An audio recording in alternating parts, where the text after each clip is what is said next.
It was honestly could not have been more perfect. I come back from the restroom and Maya's like, hey, you're about to salute. I said, what? Okay, cool.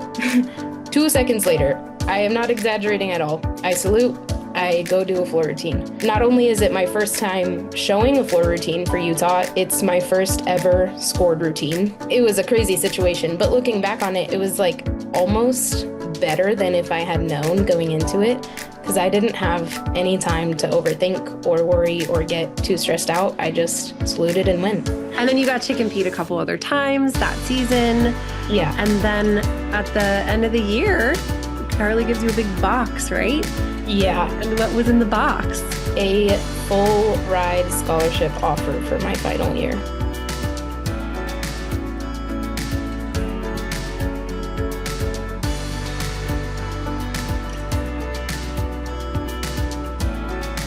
Hi, everybody. Welcome to the PerformHappy Podcast. I am so excited today to have somebody on the Zoom who has a really inspiring story of never giving up. And I got to meet her this summer at Utah camp. And we had this magical moment where she was able to share her story with a group of girls. And I swear we all got goosebumps and we all were like, we're going to live our dreams. So Sarah Krump, welcome to the show. Hi, thank you for having me. So Sarah, your story is so special because it was not the typical kind of route to becoming the captain of Utah gymnastics. I mean, Yeah. Would you kind of start us at the beginning of your gymnastics career and give us a little background on you?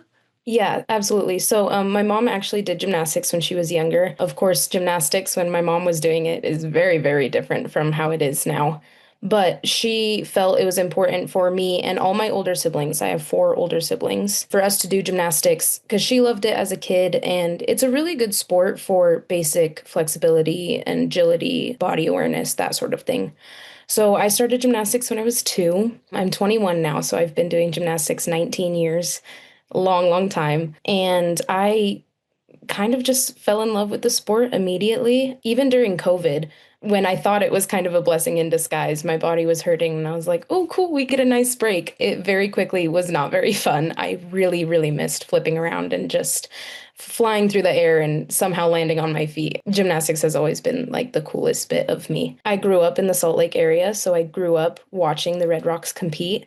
And I knew the second I went to that first meet, I was like, wow, I want to be a Red Rock. And, growing up watching those meets and watching how awesome the crowd is and the gymnasts and just the whole environment that the Huntsman Center is, that was it. I didn't care about the Olympics. I cared about going to Utah. So, yeah. I think a lot of the girls on Utah, it's sort of when you know, that's the dream, and the billboards that Avery Neff talks about having seen when she was a girl. Absolutely. And okay, so you had this dream and you liked gymnastics and were like, okay, that's where I'm headed. Were you just really clear from the very beginning? Yeah, like I said, I always wanted to go to Utah. It wasn't until I was actively being recruited I would say going into my junior year of high school, that I was a little unsure whether or not that was a possibility. Utah we've been ranked in the top 5 for all 50 years that we've existed. We've never been lower than top 10. So we are a storied program and we are a really, really good program. So I think as I was being recruited, there were some smaller schools that were reaching out to me and I was like, ooh, I'm not getting a lot of traction from the bigger schools that I thought I would. But also growing up in Utah, I was able to come to the summer camps that Utah hosted.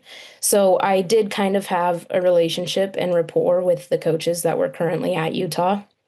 And I think that helped me a lot because they knew I loved the program. They knew my family was from Utah and I had grown up there. So I loved the city itself too. It wasn't just about the school, it was about the whole community and the culture that surrounds the school. So I think just going to those camps and being able to build on that relationship and for the coaches to have a familiar face definitely helped me a little bit. But yeah, there was a period of time I actually thought I was going to go to maybe ASU or Nebraska or something because I just wasn't getting the responses that I had originally hoped for when it came to my recruiting. Yeah, well, and to have such a big dream and have it be so clear from such a young age and then be like, oh, Yeah. Okay, it might look different. I mean, a lot of the time I hear athletes who get their hearts broken a little bit during the recruiting process. They Yeah. have this dream and then, someone's sort of like, well, kiddo, time to shelf that one. Let's just do the best we can. So, did you get feedback like that? A little bit. There was one specific point where the coaches at Utah, and I honestly, I really appreciate them being just so upfront and honest with me. They're like, hey, we genuinely do not have any scholarships for you. We love who you are as a person. We love your athletics. We think you could bring a lot to the team, but we do need to let you know if you choose to come to Utah, this is not going to be a scholarshiped position. You will be a walk-on athlete. You will be treated and offered the same exact things that everyone else will in terms of, the perks, the gear, the all of that sort of stuff. The support staff, they will still be there to help you, but you will be responsible for tuition and room and board and all of that. So that was a different sort of heartbreak because I think for a while it was my dream to do college gymnastics, but I think a big part of that, especially with having four older siblings, was also really, really wanting to help out my parents. Like, gymnastics is not a cheap sport. It's very expensive. And like I said, I've been doing gymnastics for 19 years. So I really just wanted to be able to give back to my parents in that aspect, not having to worry about paying for college. So yeah, it was heartbreak, but it was heartbreak in a different sense. Yeah. So, and did you have to walk away from other scholarships to be able to live this dream? Yes, definitely. There came a specific point where I talked to my older brother and I was like, hey, do I go to my dream school and give up on the dream of having my college paid for? Or do I accept a scholarship at a smaller school and give up on the dream of being at my dream school? And he was like, well, what is your gut telling you to? Like, where do you want to go? I was like, I want to go to Utah. I've always wanted to go to Utah. And he's like, that's just something that you're going to have to accept then. If this is your dream, money will come, money will go. Like, you have to follow your dream. This is what you want. So follow it. Oh, that's so great that you had that support from your family. I mean, Yeah, definitely. how else did your family support you along the way? Because I know you cannot get to this spot without a supportive family. Yeah. So a really big turning point in my career was actually when I had moved gyms. I was, I think, about 15 years old, and my current coach, he was a longtime friend of my parents. He had known them since before my older sister was born, I think. So they had a really long, strong relationship. And great person. I've always loved him and respected him. But as a coach, I just wasn't getting where I needed to. I was also at a gym where I was the only level 10, and there were a couple of level 9s with me, but training by myself, I just didn't have that like peer competition to push me to be better. I was okay being the only level 10 and I was already the best. So I was like, okay, cool. Like, I don't need to work any harder. I mean, I think all gymnasts are, but I'm very competitive by nature. So that just it wasn't an unhealthy environment for me, but it wasn't a supportive environment either. I wasn't pushing myself where I needed to be. So it came to the point where my parents were like, I think it might be time to look at some other gyms. And we kind of knew Salt Lake was not the place for me. And so looking at other gyms meant looking at new places to live, new cities to live. And my parents wanted me to drive that bus. They were like, wherever you want to go, we will do our best to make it happen. The gym that I ended up going to in Las Vegas, Browns, shout out Browns, it was actually like perfect. Kyle, my head coach, I had competed with a couple of the Browns girls in the same rotation at Westerns the year prior. So when I went to try out at Browns, I was like, oh my gosh, I know Kyle. I love him. Like, they have some great gymnasts because I've competed against them. And Kyle was actually from Salt Lake too. So he kind of understood that big change from Salt Lake to Las Vegas. So that was a really great, I guess, catalyst to my success at Las Vegas was I just knew the coaching staff. It felt like home right away. Like Kyle and I could really relate to a lot of the parts of Salt Lake that were very different from Las Vegas. And my parents, I mean, I can't imagine like looking back on it, your 13, 14, 15-year-old being like, yeah, I want to move to Las Vegas. They're just like, okay. Like, it was so crazy. So, yeah, my parents were incredibly supportive in that aspect, like looking and trying to find a house to live there in the first place. My mom basically uprooted her whole life to move out there with me. Luckily, most of my older siblings were already living on their own, so we weren't having to uproot their whole lives.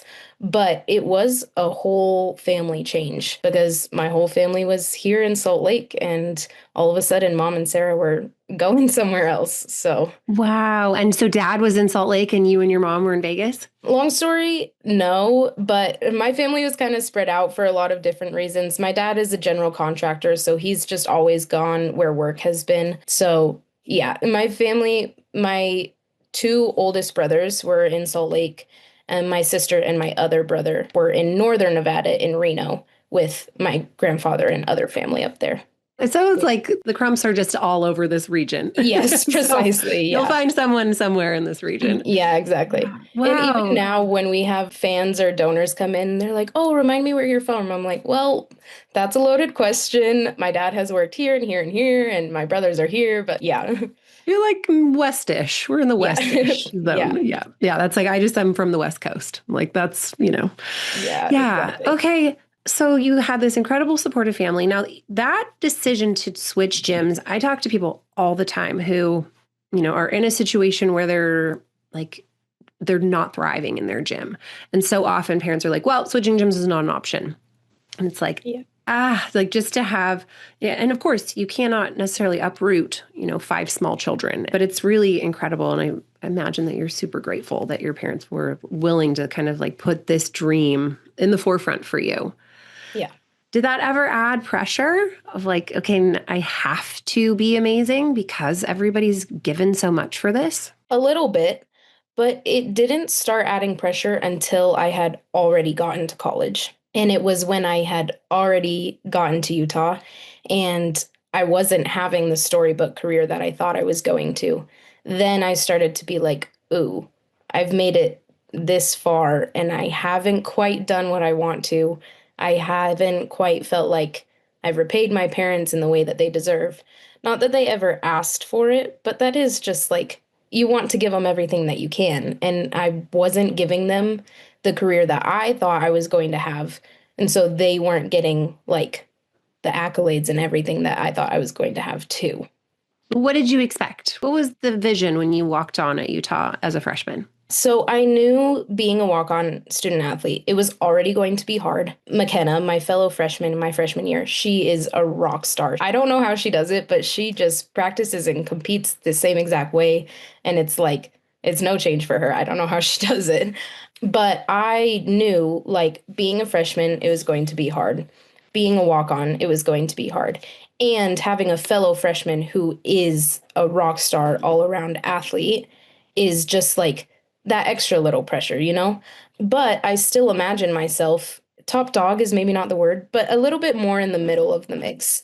At Browns, I was, maybe top 5 on our team. I was very talented, very high up in terms of like how many skills can you do? How difficult are your skills are? How clean are you? How consistent? And so coming to Utah, I expected to kind of be in that same realm. And at Utah, everyone is really consistent. Everyone is really clean. Like that's why you are recruited to be here. So all of a sudden, when I wasn't top dog and I was a small fish in a very, very big pond, I was like, I don't know if I can do this. I started falling all over the place because I was worried about falling. I was like, oh my gosh, if I fall, they're not going to put me in lineups. So then that's all I was thinking about was falling. So then I was just falling more. And it was just like this downward negative spiral. And did you ever have that in club? Or was this totally new for you to kind of start choking under pressure? This was kind of completely new. In club, I would crack under pressure a little bit in competition if I didn't have great preparation going into the meet. But 90% of the time, I rose to the occasion. I loved the pressure. It was like in the meet when I had the adrenaline is where I was shining. So, And what was the big mental shift that took you out of that consistent ability to hit? Just the comparison. Miley O'Keefe is another great athlete, and I was expected to compete a lot on beam when I got here, and that is Miley's event. So when I would be in practice and just watch her hit routine after routine, like she could do it in her sleep, basically. And I was like, wow, I'm not doing that. Do I need to be doing something differently? And then it was just like overthinking every single thing I was doing. These skills that I had been doing for 5, 6 years that I could do in my sleep. Suddenly I couldn't because I was trying to overanalyze how I was doing the skills or what way I was jumping or where my foot was going on the beam. And yeah, just comparing myself to everyone else on the team who were seniors. They had been there doing it for 3 years. They kind of knew the rules of the game. And there's no way I can compare myself to a senior because I don't have the experience that they do. So, yeah, comparison was the big thing. And isn't it incredible how you go and you're so confident and then all of a sudden it's like you compare yourself to others and your confidence goes out the window? Yeah. It's like that analogy. If you give me a cookie, I'm going to be so happy. But if you give me a cookie and you give my best friend a big chocolate cake, all of a sudden I'm not going to be happy anymore. But it's like if I had not seen that, I still would have been really happy with the cookie because I love cookies. So maybe just, focus on what's in front of you and what you're given because maybe she wouldn't have been happy with a cookie. But just because she got a cake doesn't mean my cookie is any less. So good. So what has changed for you over your, the last 3 years? Mm-hmm. And then of course, like, the big announcement last year, but let's talk through like, okay, so you're kind of falling all over the place. You're not consistent. You're like, I'm supposed to be something on this team. And you were not in lineup freshman Yeah. year, sophomore year, and then junior year, but you were always like ready, right? You're always training Yeah. for it. You're always, and then what was like the big meet? So there were like four sort of different people that have really got me to this point.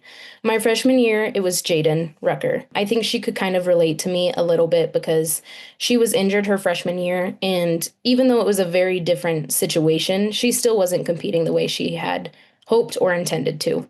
So she was really helpful in just reminding me, like, you are here for a reason, especially being a walk on. Like, you have no contractual obligation to be here. So really, they wouldn't. But if they wanted to, the coaches could tell you to beat it, and they haven't yet. So there is a reason that you're here, and there is a reason that they continue to want you to be here. And then our sports psych and wellness department, this is why I say four people, because my freshman year it was Clint, and then now it's Dr. Nick. But both of them have really just been incredible, meeting with me weekly and checking in on me, just giving me different tips and tricks to try to help me with my mental state going into practice.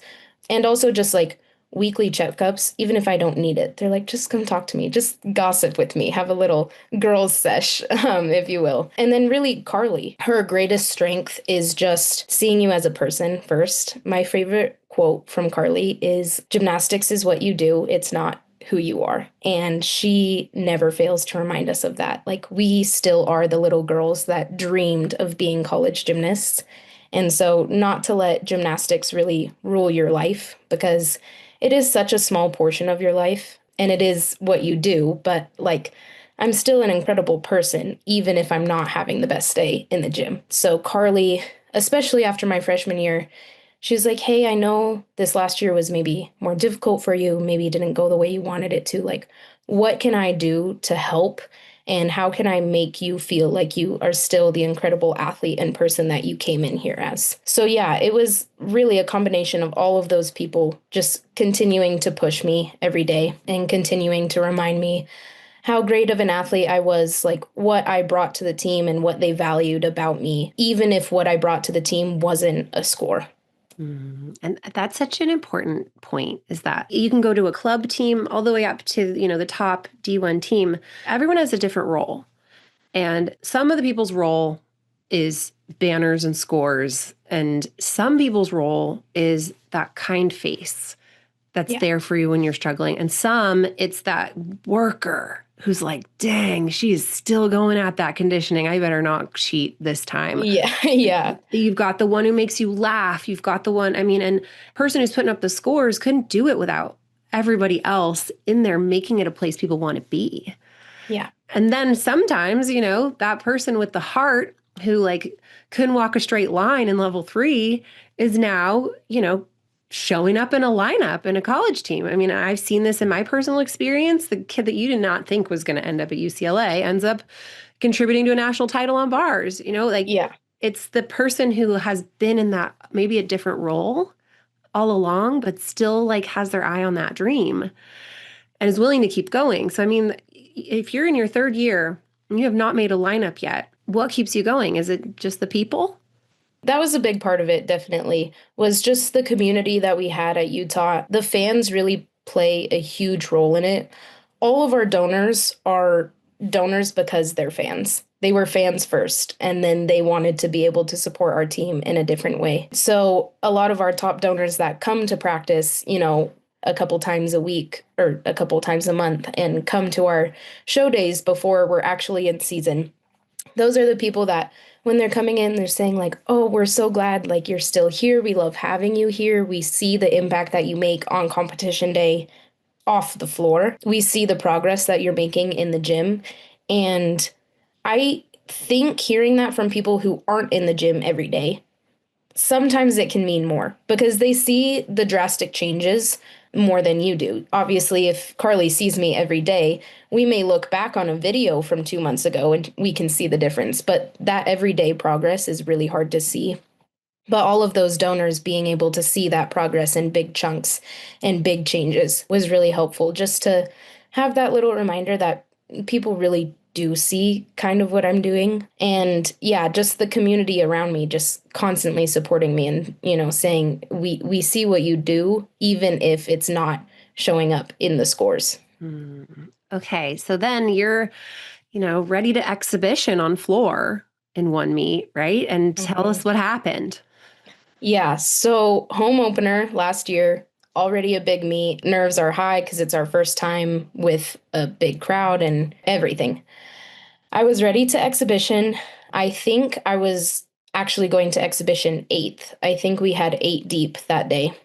Whoever was going 7th, I think maybe bumped her knee or something, wasn't quite feeling well. She was like, it's just an exhibition. It's not going to make that big of a difference. I'll call it for tonight. I won't do floor. So right prior to warm up, Maya, our floor coach, said, hey, she's not going to go anymore. I want you to go 7th. Okay, no big deal.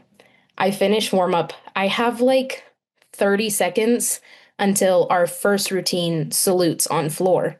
And I was like, this is maybe enough time. Sprint to the bathroom.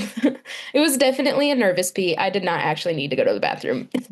I come back from the restroom and Maya's like, hey, you're about to salute. I said, what? She said, yeah, so Ella Bella's not going in. She's not feeling great. You need to go in for Ella. Okay, cool. 2 seconds later, I am not exaggerating at all. I salute. I go do a floor routine. Not only is it my first time showing a floor routine for Utah, it's my first ever scored routine. And my boyfriend, who plays football for Nebraska, who does not live in Salt Lake, happened to be there that night. My parents were there that night. All my siblings were there. It was honestly like, could not have been more perfect. Looking back on it, in the moment, it was chaos and I was just happy I got to go to the bathroom before I tumbled, but it was a crazy situation. But looking back on it, it was like almost better than if I had known going into it, because I didn't have any time to overthink or worry or get too stressed out. I just saluted and went. And 9,825, right? And they count your score? Yeah. And I mean, what was that like for you? Surreal.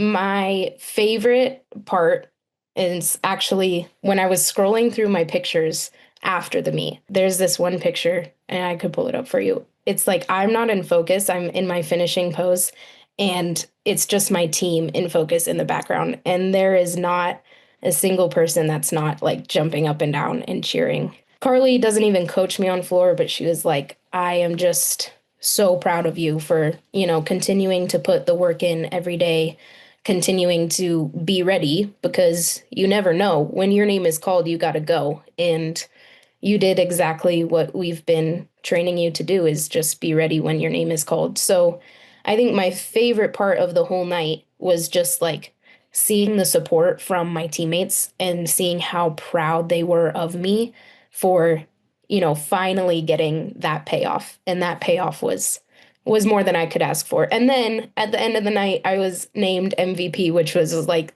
cherry on top. It was it was so cool. Man, that's like chills. Yeah. And then you got to compete a couple other times that season. Yeah. And then at the end of the year, Carly gives you a big box, right? Yeah. And what was in the box? A full ride scholarship offer for my final year. I mean, and then, everyone cries. Yeah, I still get teary-eyed thinking about it. It's still surreal to me, but Man. Just very gratifying just for them to be able to say, like, we appreciate what you've done. We appreciate your loyalty. I think especially in the world of NIL, loyalty is a little bit harder to come by, but we just really appreciate and value like everything you've brought to the team, and we want you to continue to have an awesome storied career here at Utah. So yeah, and then they made you a co-captain. yeah, it's just one thing after another. It was honestly so special. We didn't have captains last year, so we were a little unsure how the captainship was going to work this year. And the coaches decided that they wanted 3 individuals, and they had actually named Avery and McKenna captains themselves, but they really felt it was important for the team to have a say in who the 3rd captain was. And I was voted unanimously by my team, so that was just incredible because I think I have sort of turned into the person that Jaden was for me. I can be that person that the freshmen who are maybe struggling with an adjustment to new coaching styles or new equipment or a new city, whatever it may be. I hope to be that person for them. And so for them to vote me as captain kind of validated that. Like, I'm doing everything that I can to just be a shoulder for you. And so, yeah, that was really special. I think that was more special than the scholarship because it came directly from my teammates, and it was such an overwhelming decision for all of them to make for me. Well, and I mean, just what a beautiful story of you don't know why, but you just follow your gut. You don't know why, but you just keep walking. You don't know why, but you just keep showing up. Yeah. And then sometimes life is like, here's why. Yeah. Yeah. I mean, it like restores faith in like the dream. So, okay, I would love to backtrack a little just because a lot of the, athletes listening to this show really want to figure out how to get their mind in check. So you've had 3 super consistent routines. It seems like you've got the mental part maybe sorted out. I don't know. I don't know if we ever fully nail it, but what are the techniques that work for you? And what did you do that got pushed that comparison out of the way and allowed you to just perform? Yeah. A big part of it was just the sports psych department constantly being like, you are you. Your gymnastics is not going to be McKenna's gymnastics, is not going to be Miley's gymnastics. It's going to be Sarah because you are Sarah. So it took me a really long time to believe that, which I think is why it took me so long to maybe crack a lineup. But here we are. Everything happens for a reason. So yes, just constantly being reminded, like, your gymnastics is for you to do. Your gymnastics is not for someone else to do, and someone else's gymnastics is not for you to do. So that's a huge part. I think another big thing was really being honest to my coaches about what skills I felt were going to be good for me to compete, what skills I was going to be most confident in. My floor routine has actually changed around quite a lot since coming to college. And a lot of that was just very hard and honest conversations with Maya, like, hey, I'm not feeling very confident in this particular tumbling pass, whether it needs to be earlier in my routine so I'm not as tired, or we just need to figure something else out. I actually switched my first pass in last year's floor routine, I think 4 different times between November and January. And it was just like Maya trusting me that I knew my body best. And if I said that tumbling pass wasn't going to work, it wasn't going to work. And also trusting Maya as a floor coach. If she felt I had potential in this one pass, I was going to be able to trust that a little bit. So I think it's a combination of just the right people being able to remind you in a healthy way, like, you are who you are for a reason and you're doing what you're meant to do. And also a circle of trust between you and your coaches. Your coaches really being able to trust what you say and you being able to trust their expertise. Yeah. Well, and that collaboration is so important for confidence. It's like a big theme of you're trying to fit a square peg in a round hole. It's just Yeah. not going to work. Like if Sean Johnson's trying to be Nastia Lukin, it's not going to work. If, if I'm trying to be a short person or you're trying to be a tall person, it just isn't going to happen. Like Yeah. the quicker you can let that go and be like, this is me. And that is the reality. So now how do we proceed? This is my cookie. How do I hmm find my gratitude for this? And how do I make Yeah. this the best darn cookie I could ever receive? Yeah. So many people, because like adolescence, you're supposed to compare nonstop. That's your whole developmental task is to go, where do I fit? What are my values? Who am I? And so we're hmm just like scanning the world for they're better, they're better, they're better. But yet to like turn that in and just be like, well, this is what it is. So let's make it the best possible. I Yeah. think all humans can really benefit from that. Like, Definitely. it is what it is. Now what? How do we make the best of hmm this? hmm And I think that's really important. Just like how amazing it is for just that reinforcement of you're you and that's good, Yeah. instead of trying to be something that you're not and allowing that hmm to get in your head. Okay, now do you feel confident under pressure? Yeah. We've had a couple of show days so far this year. And this is the most confident, consistent, collected I think I've ever felt in my entire gymnastics career. I think a lot of it is just finally accepting that, my gymnastics is my gymnastics. Like I said, it took me a really long time to get here. And even still, sometimes I'll have days where I'm overthinking that beam series again. And Carly's like, what are you doing? Just go. Like, it's not that complicated. I would like to say I'm feeling very confident this year. That's so exciting. And what's the dream for your senior season? Do you have a vision for this? Yeah, absolutely. Bottom line, it just comes to no regrets. I want to leave, this is my last year at Utah, but it's also my last year as a gymnast. And I want to leave the sport knowing that I did everything I possibly could and gave it my all. And I really think I have. Actually, a couple weeks ago, I had a really honest conversation with Carly. I was like, hey, I'm feeling a little bit burnt out. Like, I'm low energy, I'm low on motivation. I just like, coming to the gym every day and, pushing my body to the absolute extreme is becoming a little bit mundane. She was like, well, if you want to look at the silver lining, I think that means you have genuinely given your everything. Because if you hadn't given 100% up to this point, like there would still be gas in the tank. But since you have given everything you possibly could, you're on that reserve mode now. And that's a good thing because that means you have genuinely put forth everything you possibly could.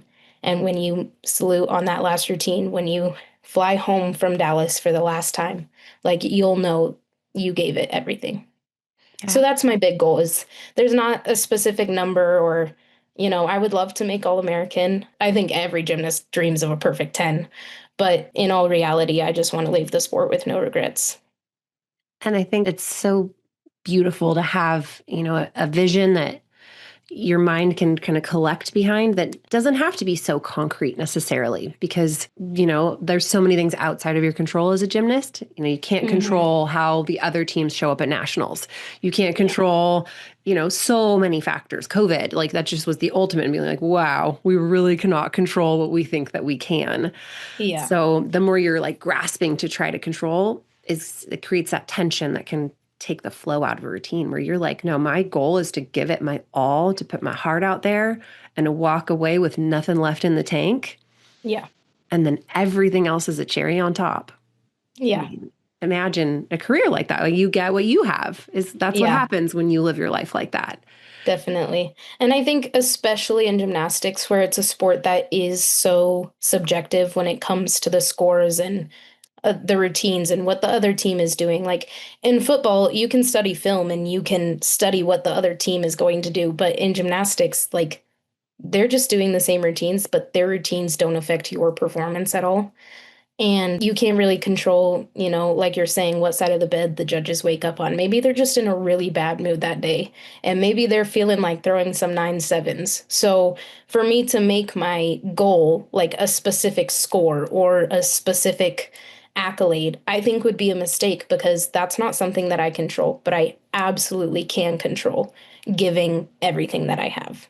Yeah. I think anyone out there who can like approach their gymnastics that way, like that's Yeah. literally it. Your attitude and your effort are pretty much all that, and your sleep and your nutrition. But even Yeah. that, if the world runs out of blueberries, like you can't control that. So, Yeah. like your attitude and your effort are pretty much the only slam dunks that you have. Hmm. And so it's really fun to hear your story of like, if you have attitude and effort and you point it in a certain direction behind a big dream for long enough and you just stay the course, Yeah. I mean, really anything is possible.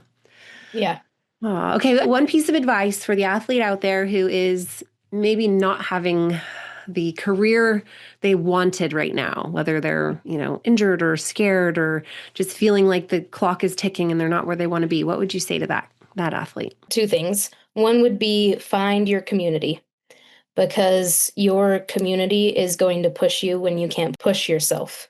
So, whether that be maybe finding someone who is a sports psychologist, that wasn't something I was introduced to until I was in college, but I think it could have been really helpful when I was a younger gymnast. So, yeah, find your community and find the people that are going to be able to help you feel confident in yourself and motivate you when you can't do it on your own. And two would be those goals. Set those goals and have those goals be for you and not for anyone else. My senior year of high school, I think if you looked at the numbers, was probably like my worst year on paper. I didn't really compete well that year, but it was my favorite year of gymnastics because I went into every single meet with like one specific goal. And I remember one meet, my goal was just to make like a no wobble full turn on the beam. And I think I fell on my series and maybe took like a giant step back on my dismount or something, but I was like, I don't care. My full turn was good. So, yeah, those mini goals, whether it be in practice, maybe outside of the gym too, maybe your goal for the week is to hang out with a friend that you haven't seen in a while. Like those little things every day, so long as it makes you happy, is going to continue to fill your bucket in a positive way and continue to do things for you. I have this little tattoo right here that says per te, and it means for yourself in Italian because a really, really big defining moment for me was when I decided that I was going to do things because I wanted to do them. And, it's not because it makes someone else happy. And if it doesn't make someone else happy, I don't care because it's my life and I'm going to be happy about it. So, yeah. Oh man, if I would have known that earlier, it's just Yeah. so freeing. Yeah. And And that's where it grit is comes from, is that like, I'm definitely. doing this for me, so let's do it. Yeah. And it is really hard, especially as a young teen. Like, I'm learning in my psychology class exactly what you're saying. That is what they're wired for, is to just look at everyone and compare everyone and try to find their sense of self. But I think the most confident person comes from the person that's doing something for them and not for the joy or gratification of everyone else. Because if you're trying to bring joy and gratification to everyone else, but you're not worrying about yourself, eventually there's not going to be anything to give anyway. So, Yeah, so true. Sarah, what a gift. Thank you so much for chatting with me today. you're so welcome. If people want to follow your journey, how do they find you? Yes, so I seldom use TikTok, but I am on Instagram. It's just first last name, Sarah_Krump. And then, I'm on the Utah gymnastics page every once in a while, so there's that too. But Instagram is my go-to. Yes, we will be watching. I cannot wait for the first meet of the season. Huge fan. I'm I think so everyone is. excited. Less than 2 months away, so clock is ticking down. Yes, excited. I was just talking to a gymnast this morning who's like, there's only a month before my first meet. I'm like, only a month before you get to put that Leo on and you get to I like get know. out there and the music Sparkly Leo plays. season. It's gonna be so The smell good. of hairspray. Yes. And well, in the 90s, it was the spray glitter. So Yeah. Oh, we still do that. McKenna brought it back, and I was like, McKenna, you make me feel like a level 4 again in the best way. yes, spray glitter for life. Oh, Yeah. well, thank you so much, Sarah. We're cheering you on and I can't wait to watch you out there. Thank you. I really appreciate it.